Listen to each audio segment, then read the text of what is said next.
Zohaib, je suis la vice-présidente exécutive de la JCI Rabat. مرحبا بكم اليوم عندنا. Je voudrais juste remercier tout le monde, remercier toutes les personnes présentes à l'annuellement de la conférence.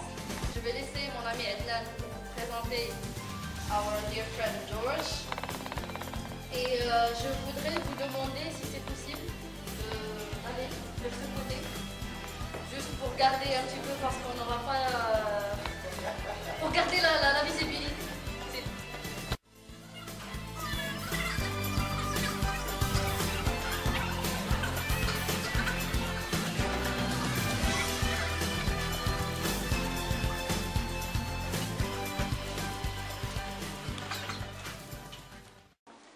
Assalamu alaikum.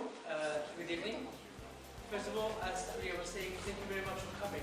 It is a great pleasure that we're hosting you today for this conference. It is a unique opportunity for us because it is our first conference in English.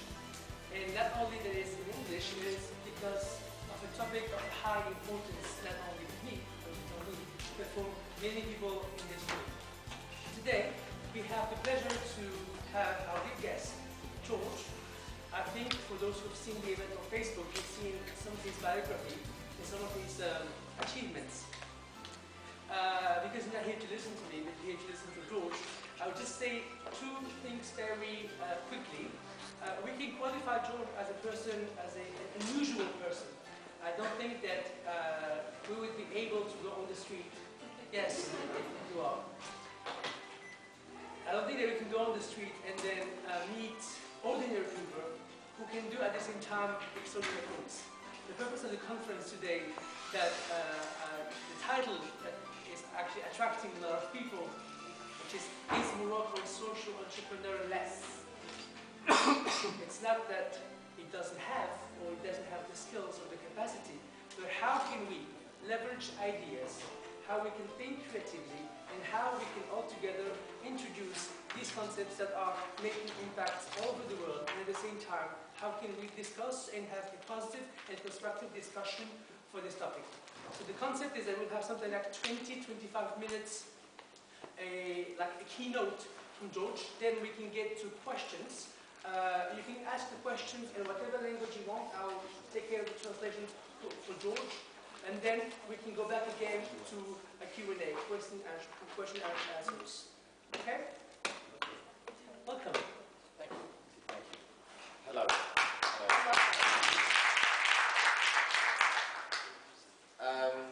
Okay, where to start, really? I think I'll tell you a small story about how I met Adnan.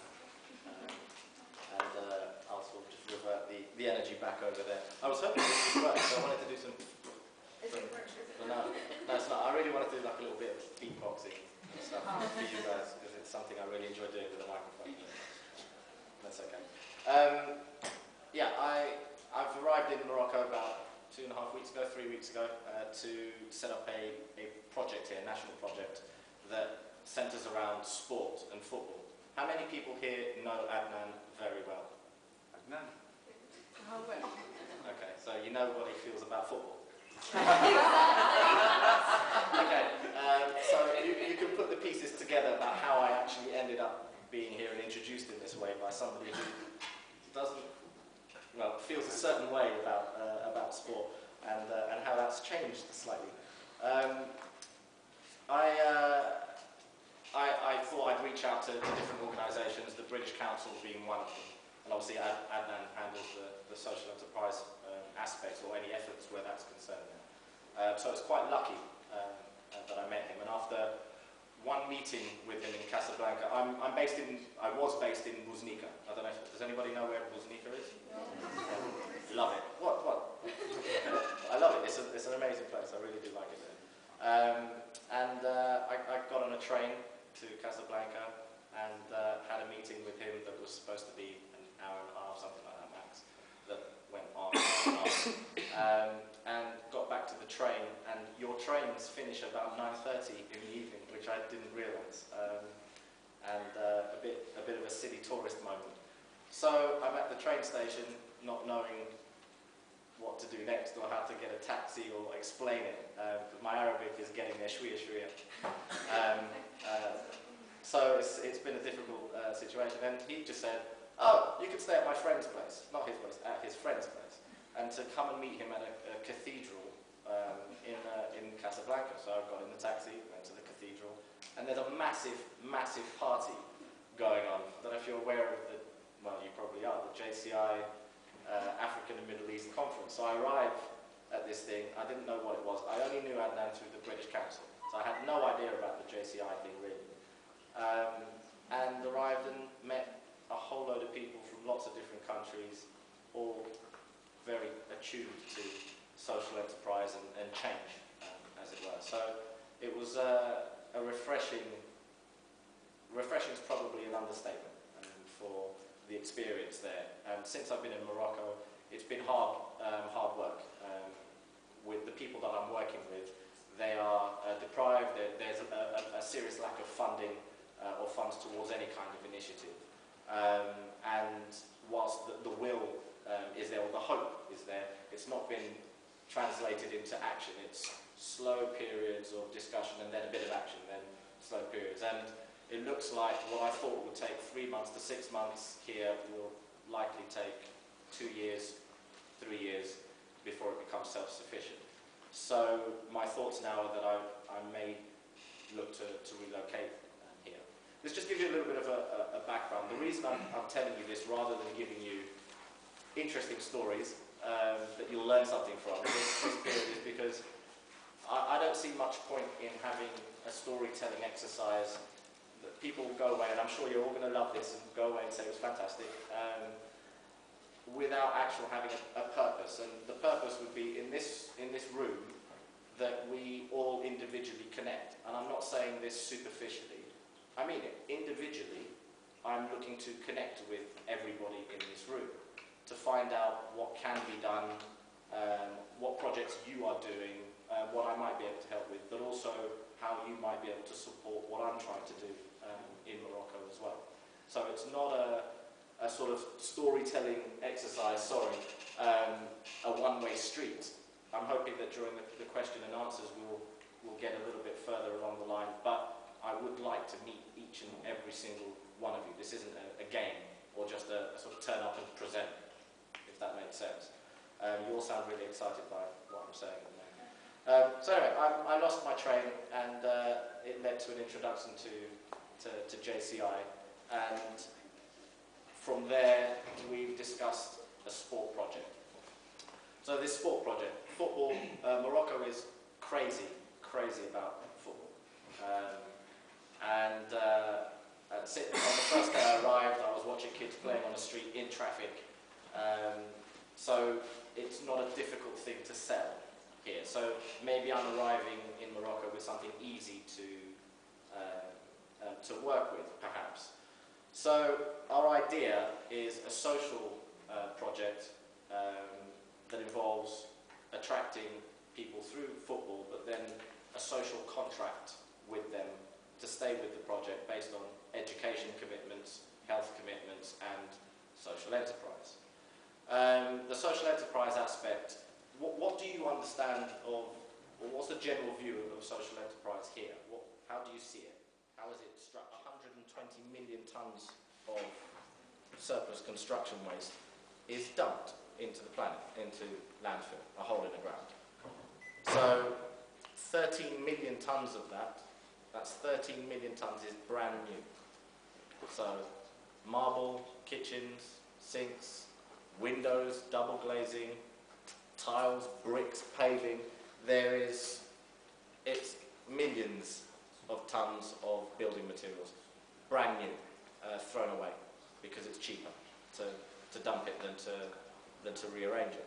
So there's an organisation that we supported called Tiger Enterprise, where we looked for space, just any space that could be fenced off, a vehicle, cheap vehicle, just a van, that went to the different construction sites. Wherever there was a building project, they went into these sites and offered to collect the surplus material for free, to take it away for them. So, like I said, bricks, sinks, because it was just a normal habit, throw it away. You know, it's You finish building it, you have a nice building, EGE is a lovely building, looks good, all the windows are fine. They're not going to keep the windows, they're not going to keep the extra bricks. Where does it go? I don't know what it's like in Morocco. Maybe you do reuse it. Maybe you do have that program in place. All right, okay, so you're laughing because that's the case. Well, I spoke to somebody at JCI from Egypt who told me that his opinion was that Morocco was similar to Egypt. It is. It's there, throw it away. That's it, you're finished. So, now this project became nationally recognized, nationally funded as well. They won awards from lots of different banks and people like that got involved with supporting it because it sustained itself. It provided work opportunities to people as well. So it creates jobs, it deals with an environmental problem and the responsibility of local government. So fast forward 2-3 years later, you now have the local government have clocked on and have now changed, they have the power to change local law, local policies. So in the UK, for example, we have something called a skip. Do you know anyone know what a skip is? No. No? Okay. The skip is a big metal container. Okay? I'm not very good at drawing, but I'm going to try and draw something out like that. It looks like that. I don't know if you can see that. It's just a big metal container, and they throw everything in it. Okay? It's just chucked and it's on the side of the street. And that then gets carried and taken and thrown into a hole in the ground, into landfill. The government, your local government, has the power to change how local builders and building projects direct those skips. So what they've done in one area, a place called Brighton and Hove, where we launched this, where we piloted this program, was they isolated a piece of land, because they can, and they've made that the official waste management centre. So every single building project, every skip has to go via there before it goes into landfill. So the reason for that is you have 3 sections in that management centre. One centre deals with wood, everything to do with wood. New wood, old wood for recycling or chipping, wood. The other one is metal, which is, there's a lot of money involved in, okay, all the scrap metal. And the other area is reuse. So anything that is reusable, not recycled, reuse. Literally, it's there, it wasn't used, it's spare. So you have those 3 areas. Everything else then goes into landfill. So the immediate impact, if you look at those statistics, 120 million tonnes a year, 13 million tonnes brand new. Well, you can reduce 13 million tonnes down to 0 straight away. That's not Hollywood statistics, that's fact. You know, it's brand new and it's saleable, and there is a market and there is a demand for it. It's simple. So, you're aware of the London Olympics, I presume? Okay. The London Olympics asked us to, well, they asked me to write a strategy for their Olympic village, so that everything that they did within the construction, any surplus construction waste, was used inside of the Olympic village. Not easy. Not easy. That's like taking a city, a town, and trying to figure out a way of building, having an aggressive construction program, and making use of everything. Not possible. So it isn't possible. What happens is you make sure that nothing that is reusable is thrown away. That's one thing that you can definitely do. And what you find is that you have a problem with aesthetics. If you have red bricks and some brown bricks and some grey bricks, nobody likes to see a building. I mean, this building, for example, no one likes to see it. It looks like a great big quilt, patchwork, with loads of different types of bricks, different sized windows. It won't look right. So you have that problem with the aesthetic. People are looking for building projects or construction projects that have an aesthetic to it. So what are you doing? Your target for the reuse is at a lower level. It's at a community level. It's at local builders. So again, it's creating jobs, and it's dealing with an area, a market that is sustainable, that is profitable, that does create jobs, that does deal with a national problem. So that business, in order to, let's say, complete the cycle, we created something that was a little bit fun. Has anyone had time to look at the Facebook page about the kids' eco-art project, by any chance? No. Okay, one or two of you, that's fine. What we did is we took from this reclamation yard plywood. It's thin panels of wood that are quite bendy. People normally use them to make furniture. It's called plywood. I don't know what the word is here, but that's fine. We mapped out a rectangle 12 meters long by 3 meters high. Broke it into pieces, lots of squares. And we went and picked up 2 schools, all the school children in 2 schools in the city, using the Big Lemon bus. So when they got on the bus, immediately they were taught that this bus is powered by cooking oil that people normally throw away, that if you know anything about cooking oil and it getting into the water supply, not good news. So it was teaching them immediately that there's a natural alternative to petrol or diesel. On the way, as they were travelling to the reclamation yard. So when they arrive at this reclamation yard, we tell them in very childish terms that when you when you create an art project at school and you draw a skip and you cut around it, what do you do with the extra paper, the spare paper? Throw it away. That is exactly what they would, that reaction, when we said that that's what we would do at our age, they went, no, recycle.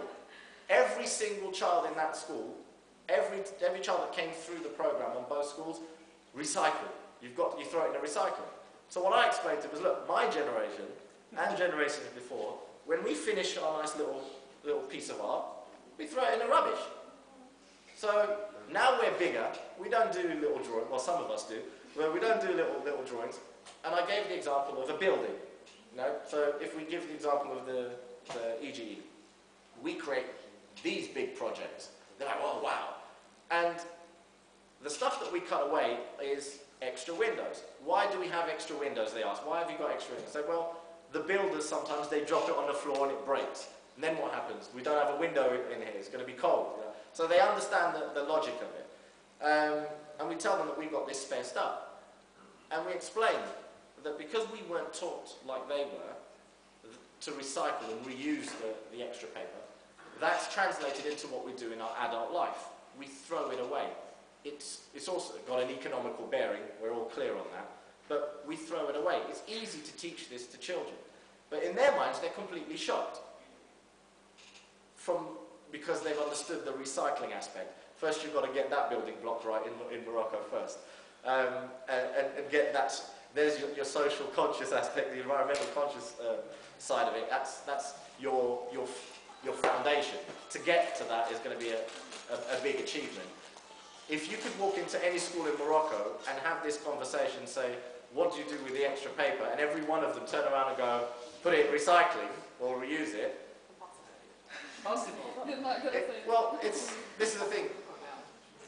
You say it's impossible, and I probably might have agreed with you because I was one of the people that threw stuff away before. I was one of the last people in the UK to get involved with understanding the recycling. Yet I was one of the first people in the UK to come up with the separation of waste materials. So it's a bit bizarre. But I was very slow at getting involved with rubbish here and there. I'm being honest, so you can shoot me now. All the environmentalists in the building. No, well there we go. But it is possible. It is definitely possible. It's as simple as telling a child, this is good and that's bad, and what the reasons are. Well, their reasons when we say, okay, well, what's the problem with throwing a brick into landfill? They immediately say, well, the birds will die, the planet will get hotter. You know, they understand the basic environmental problems with throwing something away. So the concept of throwing something away, nobody does. They hold on to it until they find a bin, a rubbish bin. But we never find it here. No, I've been carrying trash around with me for a good while. If you seek those outside, then great, but to seek something, you kind of need to know what it is that you're looking for or after in the first place. So in this example, it's kind of incoming your way, and it's more an external exploration of what's possible, an implanting of ideas perhaps, but it does need to be locally taken in, and it needs to be, nah, that's not going to work in Morocco, are you crazy? You know, or yeah, that might, or it needs to be changed slightly. So if you talk about my opinion on what's missing, I would say a serious financial achievement from a social enterprise that has both the income or has generated the income and a massive social delivery. So I would say that's probably what's missing. Who I am, not who I am. Huayam, yeah? Close enough. You talked about making the project, how the project would become sustainable in terms of the Homeless World Cup. It goes back to the funding aspect and its credibility. You were talking about well, if it's a not-for-profit, it's making money, that doesn't work. Exactly, that is the problem. You can't have a scenario where you're profiteering from people you're supposedly serving. It doesn't sit well. It doesn't. It really doesn't. So a simple way of avoiding that question entirely is, well, we're talking about social enterprise projects that have a social value. You know, we're providing employment for people. Only you can't get a job here. Only somebody out of prison can. You can't, for example. But the business is a straightforward profit-making business. This is going very simply. But to talk to you about the national project that we're looking to do here, the project itself is a not-for-profit scenario, but the expertise required in it needs to be paid for. So there will need to be fundraising for it. However, the social enterprise bit, football is the football. Education needs to be delivered through it. People are going to get paid delivering that one way or another. The health aspect, again, external organisations. You're not buying in doctors and having your own clinics. You're talking about the projects linking to service providers already. The social enterprise is also its own section. So the overall project is not a social enterprise. The charity project has embedded in it an element, a social contract, 3 elements. They have to be involved in education, the benefit of that, health, but also the social enterprise. What are we going to do with this football project that involves social enterprise? Don't know. One thing I have looked at is people seem to be selling Real Madrid, Barcelona shirts, like crazy. And there's lots of fake merchandise, there's lots of defective merchandise and whatnot. So my view is, well, now we have a credible project nationally that's also linked to a global project with sporting partners.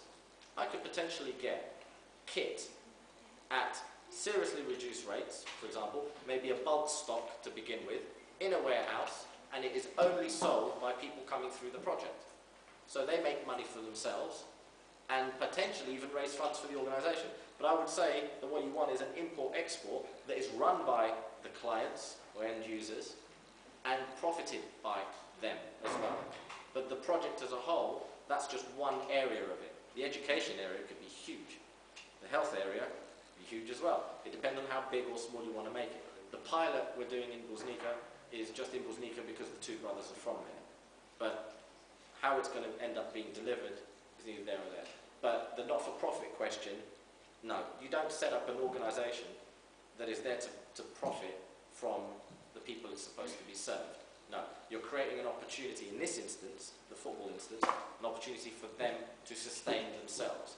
So maybe shirts is the way forward, maybe sports apparel is the way forward in terms of selling and trade. Maybe that's one example. Maybe the surplus building side of things might be.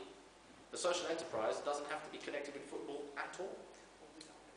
So maybe Rabat's JCI, as an example, would run the entire social enterprise aspect, where the contract with the Homeless World Cup project would be that JCI involves Homeless World Cup members with their social enterprise projects. Don't know. We keep going. You have a yes there. Yeah, that's one. Well, there's one. Can I take your name and address? Okay, Mika, as far as the JCI comment, you know, I think I told you how I came about this was by accident, by missing a train. And I have to say, if nobody here is involved with JCI, I'm not part of it at all. Yet. But it was similarly inspirational to this. I don't know how many people here are part of. Would you mind, just for me, just do that if you are not involved with Rabat? With JCI, sorry. So you're not involved. Okay, right. We're all in the same boat yet. But what I can tell you is that it's the first time, and I've been working in social enterprise since 2002-ish. The first time I arrived to see a whole number of people together around this, that are open to this, multiple nationalities. It was a very powerful thing to experience. If you were looking at it from your perspective now, you're in a room full of fellow Moroccans, bar 1, 2, I'm not sure who else isn't. So it may not have the same impact in terms of the potential, but what Mika said about having other organisations from other countries get support, it's real. I've spoken to these people and they are accountants, they work in investment banks, they work in lots of different organisations. I've got their JCI cards and on the back it's their other business card. You know, these people potentially, I don't know what their internal communications are, stuff that I want to find out, but potentially, if I'd have known about this ages ago, this would be a different conversation. But it's worthwhile looking at. I'm going to be looking into it, and I would strongly recommend that you do so. Yeah, definitely advocate what Mika said. And finally, Leila. Soccer players, how they helped. It's the social contract. Sorry, Leila. Their involvement isn't they're going to get picked up and then taken to Homeless World Cup. It doesn't work like that. And if you're interested, and hopefully they've screened the film, we can do a film screening and take it a step further. The film on its own would set up the Morocco project like that. With the right people in the room, they watch that film, the Morocco project is happening. It's already happening. They'd give me an office and the whole lot. But it works that in order to earn the right to play and represent your country, you need to engage with that project. That project doesn't have education or health, whatever the project rules are, even if it's just to keep turning up. So, attendance at the education programs. One of the projects in Portugal we were involved in, a lot of the players were young. They didn't have many old people, you know, which was strange in Portugal. I was expecting to see what I see in other Homeless World Cup projects. Guys with no teeth, they're old, they're battered, but they come there and they have a bit of health and involvement. Going back to me being on the street, if I could have found a project, forget the football, but a little bit of football, but it had a hot shower, that would have been a massive benefit. I would be there, because you get to get clean. You know, so that's one benefit, but they don't just get picked up and become Moroccan international footballers. It doesn't work like that. The project attracts people in to that, but they have a social contract. So if you're homeless and you come, we sit down, we go, right, what's your dreams? Tell me your story, tell me about your life. What are you good at? All the while you're thinking about what is going on in the background. Okay, well they'd be good for selling things, or maybe they, you know, do you have a CV? Would you like a CV getting done? I mean, it depends on who the person is and what level they're at. But everybody has got to have dreams and aspirations, even if it's the basics. I just want somewhere to live. I'm tired of walking. Whatever it is. What are your health problems? Are your feet? Okay, no problem. We've got, on Wednesday we have a lady that comes in and does the feet stuff. Okay, yep, no problem, blah, blah. And we go through the whole lot. The education aspect, the health aspect, whether they're good at football or not, doesn't matter. It's not about being good. It's about going and having fun and what you learn. How many people know football, as in play football and understand football? 1, 2, 3. Okay, all right. So you understand? Yeah. So my experience of let's say my intercultural experience, I credit to football. I've played with Algerians. I've played with Ghanaians and Nigerians. Spanish, Portuguese, obviously, because they're Portuguese. English, the most exclusive possible. As in, if you are not English or you don't speak the language, you can't play. That kind of thing. So I'm not a big fan of English, even though I'm from the UK. And I have played with Moroccans now that I'm here. And the exchange that you have just through the language of football is quite powerful. You get to express yourself and people understand what you're like, what type of person you are. You know, I don't know how many of you really... Sorry, go back to the actual question. They don't just arrive and now they're signed up to the project. They get invited in. the football should be the draw, but it might not be. They may not care about the football, but they don't just get to go. They have to be picked as well. And if you don't make it that, you can only go to the Homeless World Cup once in your lifetime. That's it. And only 8 players can go every year. It's been going for 10 years. So if Morocco was there from the beginning, 80 people would have experienced playing for their country. So it is a privileged thing. And you stay with the project to get a chance to stay with it. Your engagement with the project doesn't guarantee you a place. It gives you the chance to be involved in it. And you're chosen for different reasons, but largely your commitment to change. And from there you get those success stories. I hope that's answered your question a little bit. When I first met George, I shared with him a very known Moroccan idiom, which is called, if the pen doesn't make it, the ball will make it. Which for me, it's a very dangerous statement, because it's actually contradicting the spirit of development, because you're kind of switching people's mindset into the opposite. Okay, you don't need to be educated, just go and kick the ball, and then you might have a some kind of future, which is very dangerous. Well, thank you very much. Thank you all for staying up so late. It's yeah, it's kind of late. So if you don't have any other questions, which I hope you don't have. Maybe more a technical question. Is it just for men or also for women? No, it's the main tournament. They have a main tournament which can be mixed.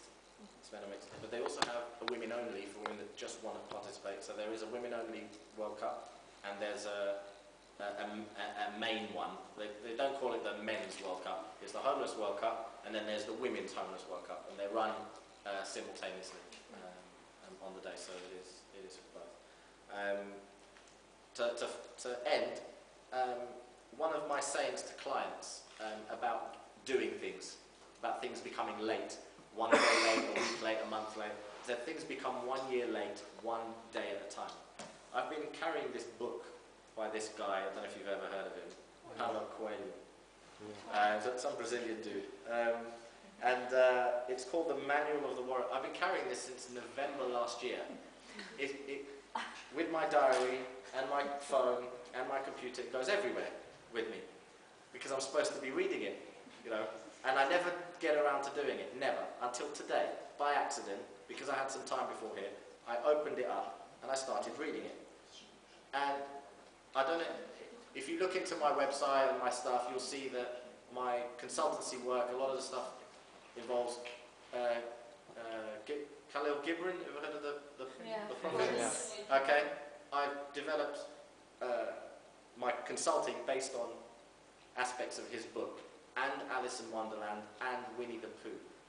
That's it.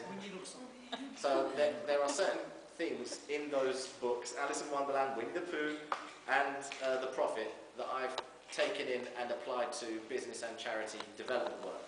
I know it sounds strange. I picked this up, and pretty much everything applies to social enterprise, almost every page. I've only gotten up to 35.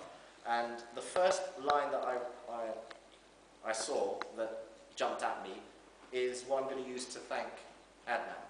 Because my first experience of him and talking about sport and seeing the challenge that he had with his friends, trying to understand, what are you doing? You know, why are you wasting your time with all this stuff? But there's a passage in the book where there's one child who sits on the beach. He's sitting on the beach waiting to hear bells of a temple that is buried under the sea. It will make sense if you read it, but if you're like me, you might read it sometime next year. But the children are joking about him. And the passage, I think, relates very much to Adnan and to ourselves and any social entrepreneur that chooses to call himself or herself that. The children joke. This is the children. He's not like us. He prefers to sit looking at the sea because he's afraid of being beaten in our games. And they all laughed to see the boys sitting on the shore. So, thank you very, very much for inviting me. If I can ask you to give a round of applause to Adnan.